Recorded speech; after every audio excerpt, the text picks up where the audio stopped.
একটা অসাধারণ ব্রেকফাস্ট পয়েন্টের খোঁজ এই ভিডিওতে থাকবে। তার আগে দেখে নাও একটা দাদা ডাব বিক্রি করছিল কি বলে।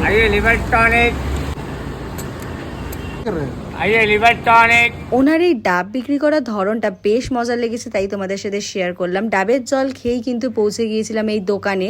গিয়েই যেটা সবার প্রথম চোখে পড়লো সেটা হচ্ছে দোকানের বাইরে গরম গরম জিলেবি ভাজা হচ্ছে।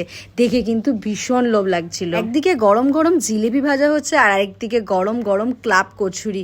কড়াই কড়াই কচুরি এরকম ভাজা হচ্ছে আর নিমিষের মধ্যে কিন্তু শেষ হয়ে যাচ্ছে, বিকজ এই দোকানে প্রচুর ভিড়। প্রথমেই নিয়ে নিলাম 2 পিস ক্লাব কচুরি আর আলুর তরকারি।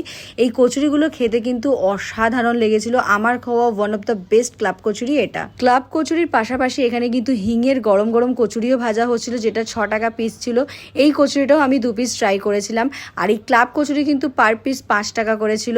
এখানকার এই হিঙের কচুরিটাও কিন্তু আমার বেশ ভালো লেগেছে। আলুর তরকারির সাথে জাস্ট ফাটাফাটি লাগছিল। তোমরা যারা সকাল সকাল কচুরি খেতে চাও না তারাও কিন্তু এই দোকানে গেলে পেয়ে যাবে দহি বাড়া। আর এখানকার দহি বাড়াটাও কিন্তু ভীষণ ভালো ছিল।